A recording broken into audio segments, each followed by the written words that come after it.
Meus amigos, vamos tratar agora de um outro tema, efeitos da condenação. Vocês pensavam que quando o indivíduo era condenado, ele estava sujeito apenas à pena privativa de liberdade? Ou à pena restritiva de direito ou multa? Só aquela sanção? Não, né? Então, fora isso, meus amigos, o legislador ainda fez previsão de alguns outros efeitos.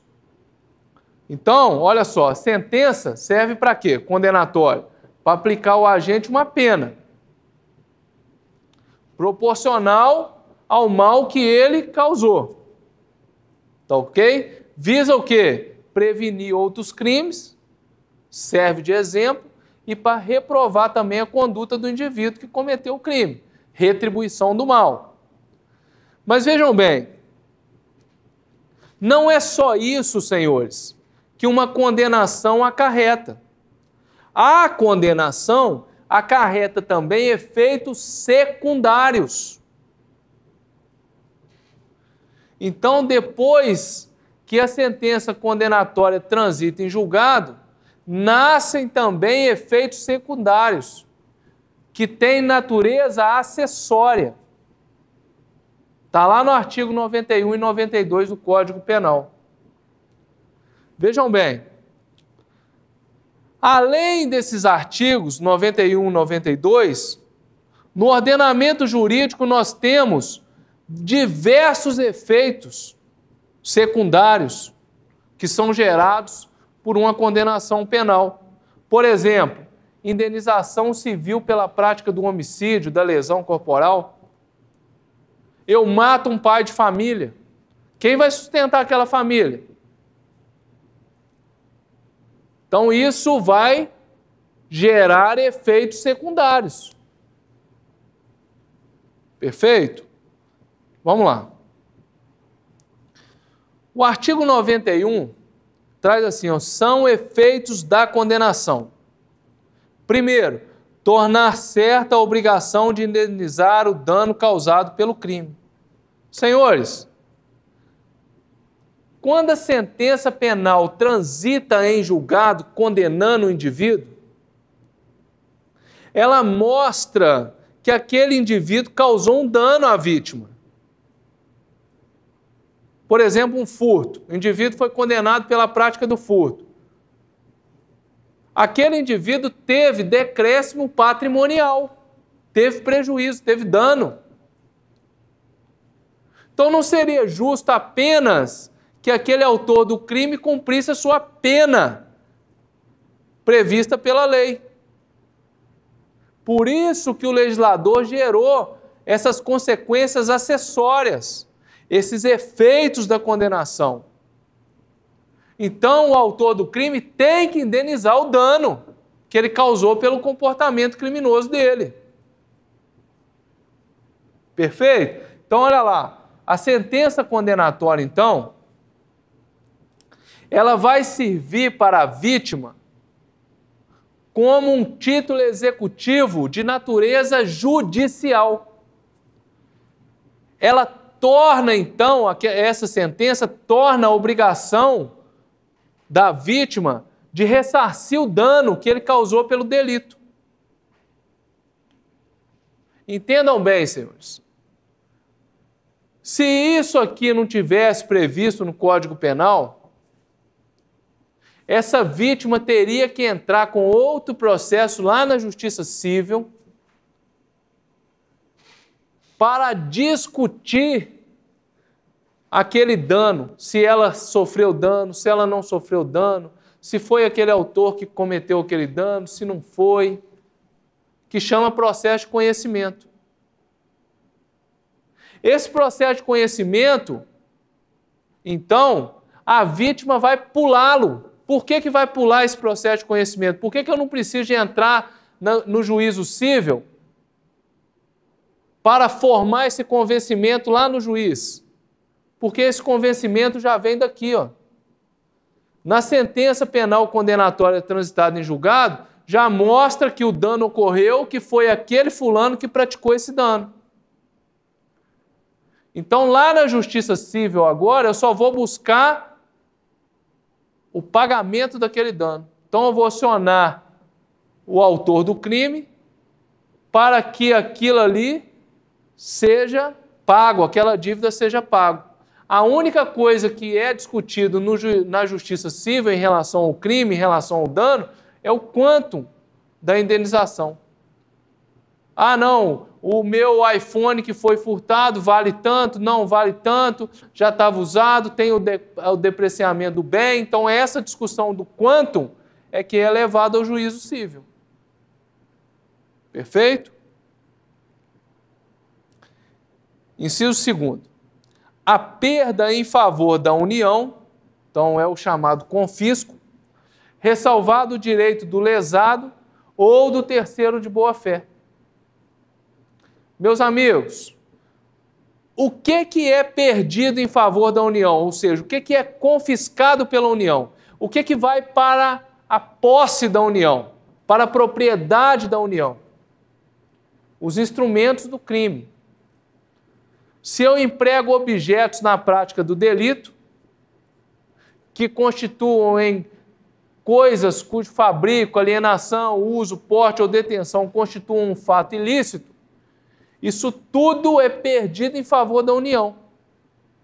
A arma que foi utilizada no crime e que não é registrada, perdeu em favor da União. Tá ok? Agora vejam bem. O legislador deixa claro que para ocorrer essa perda em favor da União, tem que ser um instrumento que é fato ilícito. Se não for fato ilícito, ele não é perdido em favor da União. Olha aqui, um veículo de propriedade do autor que é utilizado para a prática de um crime. Não fará com que ele seja perdido em favor da União. Por quê?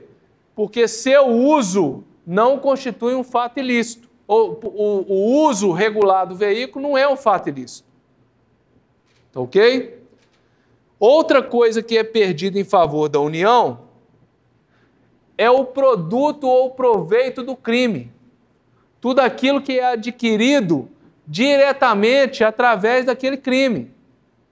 Ou com o crime diretamente ou através dele.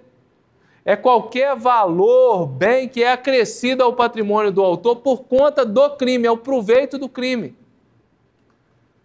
O indivíduo foi lá e furtou, estourou um caixa eletrônico, subtraiu o dinheiro, 1 milhão. Isso é proveito do crime. É coisa adquirida diretamente com o crime. Ou através do crime. O cidadão foi lá, vendeu a droga, adquiriu dinheiro e comprou um apartamento. Aquele apartamento foi adquirido através de um produto criminoso. Foi através do tráfico de droga que o indivíduo conseguiu comprar aquele apartamento. Isso é perdido em favor da União. A ressalva que se faz é para preservar o direito do lesado ou terceiro de boa-fé. Então vejam bem, eu tenho o meu veículo subtraído. O meu veículo que é utilizado para uma prática criminosa.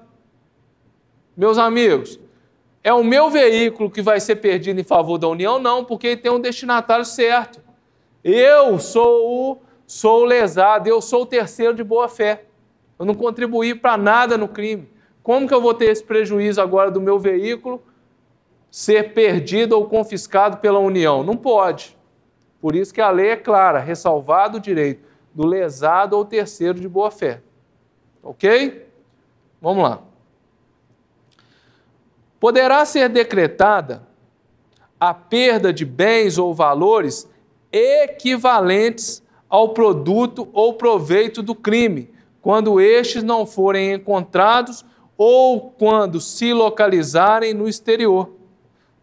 É óbvio, senhores, que muito que acontece, o agente se desfaz do bem, esconde o produto, manda o dinheiro para o exterior, compra o imóvel no exterior. O que o legislador faz? Faz uma regra agora de equivalência. De repente, senhores, ele tem um bem no Brasil que equivale ao bem que ele comprou com o dinheiro do crime lá no exterior. Como esse bem aqui do Brasil a justiça não conseguiu comprovar que é proveito do crime, ela decreta a perda desse bem, fazendo a equivalência com o produto proveniente do crime que está lá no exterior. Pode acontecer isso. Na hipótese do parágrafo 1º, nessa equivalência, as medidas assecuratórias previstas na lei processual poderão abranger bens ou valores equivalentes do investigado ou acusado para posterior decretação da perda. Então, o que é medida assecuratória? Ela está prevista lá no Código de Processo Penal. Tem várias. Sequestro, hipoteca legal, arresto. Não vou explicar o que é cada uma dessas, porque não faz parte da nossa matéria, né? Mas essas medidas servem para quê? Como o próprio nome diz, para assegurar. Assegurar que o indivíduo não vai se desfazer dos bens. Então, pode ser decretado essa medida assecuratória na fase investigativa ainda, ou na fase processual, ou seja, a ação não transitou em julgado ainda. Então é óbvio que a ação não transitando em julgado, eu ainda não posso falar em efeito da condenação. O juiz ainda não pode decretar a perda do bem em favor da União. Mas o legislador, atento à possibilidade do indivíduo que está submetido a um processo se desfazer dos bens, o que ele faz? Ele cria a medida assecuratória. Para assegurar a posterior decretação da perda, numa eventual condenação, o que o juiz faz? O juiz assegura isso, decreta o quê? O sequestro de um determinado bem. Vai tomar o bem para garantir que aquele bem não seja desfeito, até que o processo siga e sobrevenha a sentença transitada em julgado. Meus amigos, efeitos da condenação, artigo 91A. Na hipótese de condenação por infrações às quais a lei comine uma pena máxima superior a 6 anos de reclusão, delitos graves, né? Pena máxima superior a 6 anos de reclusão, poderá ser decretada, olha só, a perda como produto ou proveito do crime, dos bens correspondentes à diferença entre o valor do patrimônio do condenado e aquele que é compatível com o seu rendimento lícito. Isso quer dizer, meus amigos, que não cabe decretação de perda de bens em qualquer delito, não. Tá ok? A lei aqui fala o quê? Essas infrações que comina pena máxima superior a 6 anos de reclusão. Não é qualquer delito, delito mais grave. A perda é decretada como fundamento na existência de produto ou proveito do crime. Então, existe algo ali. O crime é que favoreceu, que gerou um produto ou um proveito do crime. Qual é a ideia da lei? Alcançar os bens do condenado sem exigência de comprovação de que ele decorre diretamente da atividade criminosa ou que deriva da conversão de bens, proveito. O criminoso ganhou 100 mil no tráfico, ele pega aquele dinheiro e compra um apartamento. Eu não preciso de demonstrar que aquele apartamento é proveito do crime. Eu não preciso de demonstrar que aquilo ali é produto do crime. Foi o carro que ele furtou. Não preciso de comprovar isso. Mas eu preciso de quê? De fazer essa continha aqui. Então, o que é necessário ficar demonstrado? Que o condenado possui um patrimônio incompatível. Ele fala lá que ele é servente de pedreiro, perfeito, e de repente ele tem nas mãos dele um carro que vale 300 mil reais. Como isso é possível? Tá ok? Então demonstrou que é incompatível com o que ele poderia ter juntado, amealhado com os seus rendimentos de forma lícita. Não teria condição. Aí a justiça vai lá e decreta o perdimento desse bem.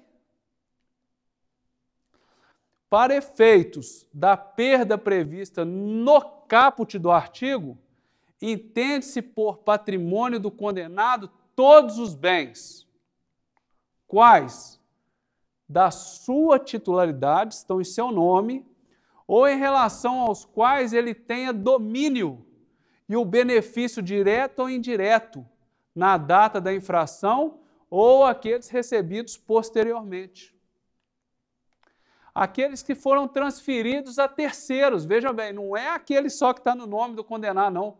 É aquele que foi transferido também a terceiro. Aí ele transferiu para o tio, para a tia, para o amigo, para a prima. Mesmo aqueles que foram transferidos a título gratuito, como uma doação, ou mediante uma contraprestação irrisória. Fica comprovado lá que por um apartamento de 300 mil, o indivíduo que está com o bem no nome dele fez um depósito de 5 mil reais. Contraprestação irrisória, né? Demonstra essa simulação, parece que é quase gratuito, né? A partir do início da sua atividade criminosa. Bom, o parágrafo 2º vem e fala assim: o condenado poderá demonstrar a inexistência dessa incompatibilidade ou até a procedência lícita do patrimônio. Perfeito? Professor, e se o condenado demonstrar que o patrimônio dele é compatível, que o patrimônio dele é lícito, o que vai acontecer? Demonstrou, vai afastar esse efeito da condenação. Ele não vai ter a decretação do perdimento do bem. Então, possibilita ainda que o condenado demonstre essa procedência lícita do bem. Ele pode demonstrar, por exemplo, que tudo aquilo que ele recebeu foi uma doação de familiar, foi um recebimento de uma herança. Perfeito? Aí não vai ter o perdimento dos bens. A perda prevista neste artigo deverá ser requerida ao Ministério Público que requer, perfeito? Quando ele oferece a denúncia. E o Ministério Público, quando ele vai oferecer a denúncia e vai pedir a perda dos bens, ele já vem e indica essa diferença apurada. Qual o patrimônio que o indivíduo possui e o que seria compatível com a sua atividade profissional lícita. Não, eu declaro, minha carteira está lá assinada como servente pedreiro, tá? E eu tenho um apartamento de 1 milhão, carro de 300 mil. É compatível? Não é. Então, o Ministério Público vem aqui e mostra a diferença apurada nisso aí. O parágrafo 4º fala assim: na sentença condenatória, o juiz vai declarar o valor da diferença apurada e especificar, vejam bem, os bens cuja perda for decretada. Então, isso vai passar por um processo todo, senhores. O Ministério Público apresentou isso lá na denúncia. A diferença do patrimônio, essa incompatibilidade de bens e renda. Perfeito? O condenado teve tempo para demonstrar que aquilo ali era lícito ou ele não conseguiu comprovar. E aí o juiz, lá na sentença, ele define quais os bens que vão ser decretados como perdidos. Então, foi realizada toda a ampla defesa contraditória. E aí o juiz vem e especifica a perda dos bens. Os instrumentos utilizados para praticar o crime, por organização criminosa, milícia, eles deverão, vejam bem, deverão, não poderão, deverão ser declarados perdidos em favor da União ou Estado, dependendo da justiça onde tramita a ação penal. Competência da justiça por território. Ainda que não ponham em perigo a segurança das pessoas, a moral, a ordem pública, nem ofereçam sérios riscos a ser utilizados para cometimento de novos delitos. Independente de qualquer coisa, aquele instrumento que for utilizado para praticar o crime, ele vai ser perdido ou em favor da União, por exemplo, pode ir para a Polícia Federal, ou em favor dos estados, podendo ir para a Polícia Militar, para a Polícia Civil, para ser utilizado. Perfeito? Em favor do Estado. Se for caso de competência da Justiça Estadual, a perda dos instrumentos será em favor do Estado. Se for da competência da Justiça Federal, em favor da União. O efeito não é automático. O juiz deve decretar de forma expressa, até mesmo para vincular quem vai receber aquele instrumento. Artigo 92. São também efeitos da condenação. Então, continua naquela questão, né? Existe a sentença condenatória, né? Falando que o indivíduo vai sofrer esses determinados efeitos. Vejam bem, alguns doutrinadores falam que o artigo 91 não precisa constar expressamente da sentença. Perfeito? E que o artigo 92, aí sim, tem que ser declarado expressamente na sentença. Outros doutrinadores dizem que o artigo 91 também deve ser declarado expressamente na sentença. Tá ok? Porque o artigo 91, ele é tido como efeito automático.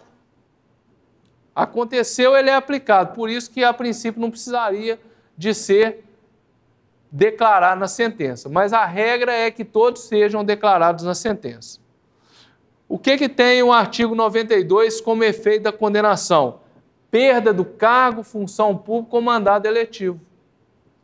Vejam bem, o indivíduo, então, ele pode sofrer a perda do cargo, função pública ou mandado, naqueles casos onde ele é submetido ao processo eleitoral. Perfeito? Quando? Primeira hipótese, quando é aplicada uma pena privativa de liberdade por tempo igual ou superior a 1 ano. Então, ó, igual ou superior a 1 ano. Pena menor que 1 ano sujeita a isso? Não. E outra coisa, é pena privativa de liberdade, tá? Nos crimes praticados. Então, em quais crimes que isso pode acontecer?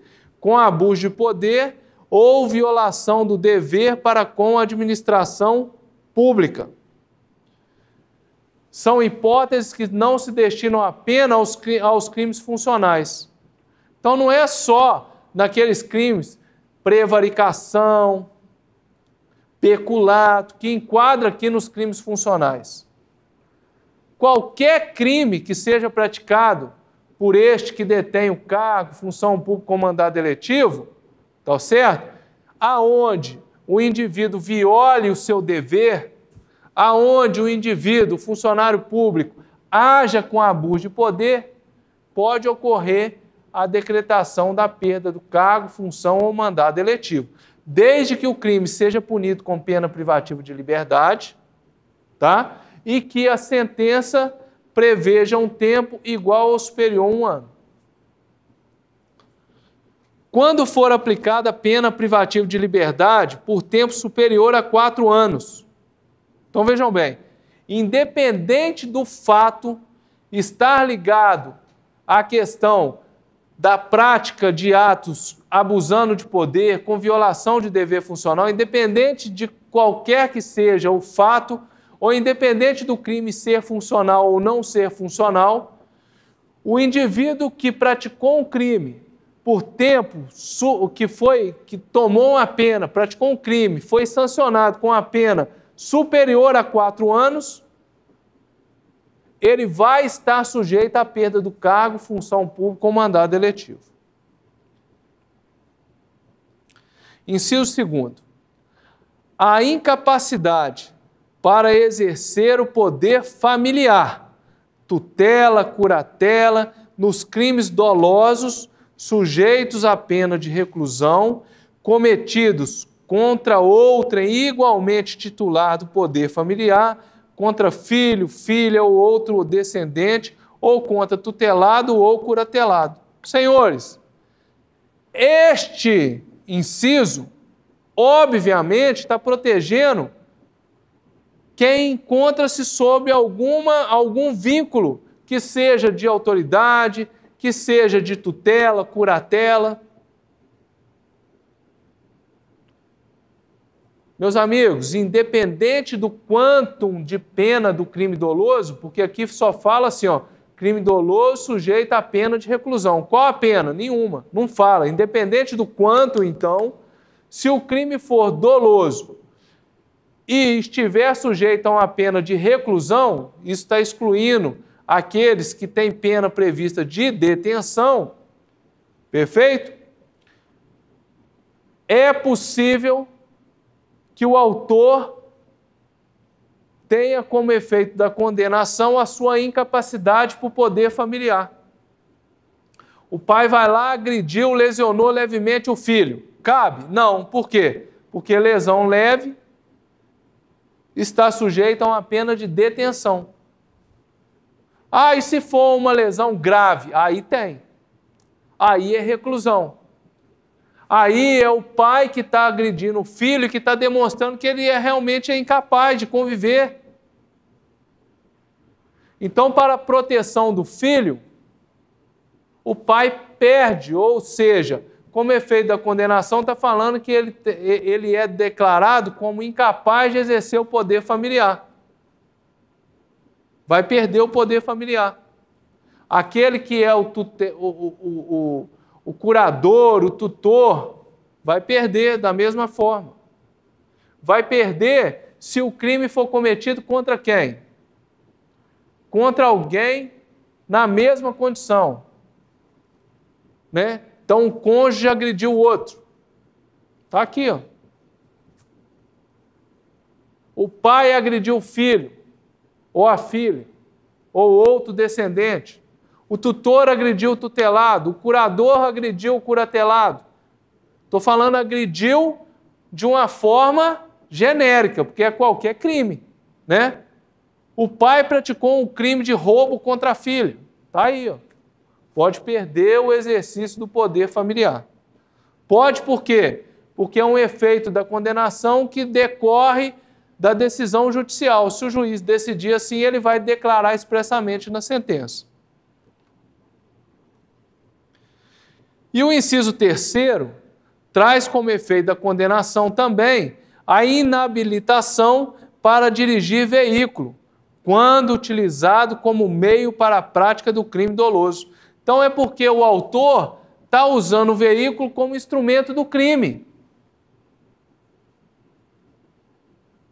Não tem nada a ver com os crimes culposos de trânsito. Crime culposo de trânsito aplica o Código de Trânsito Brasileiro. Aqui não. Aqui o indivíduo dolosamente utilizou o crime para praticar um fato, instrumento do crime. Então ele recebe como efeito da condenação a sua inabilitação para dirigir veículo. Os efeitos que trata este artigo não são automáticos. Perfeito? Devendo ser motivadamente declarado na sentença. É por isso, meus amigos, como o parágrafo único falou, ó, não é automático, como ocorre no artigo 91. Tem que ser declarado na sentença. Então, por isso que nós falamos que o artigo 92, o juiz tem que declarar expressamente. Perfeito?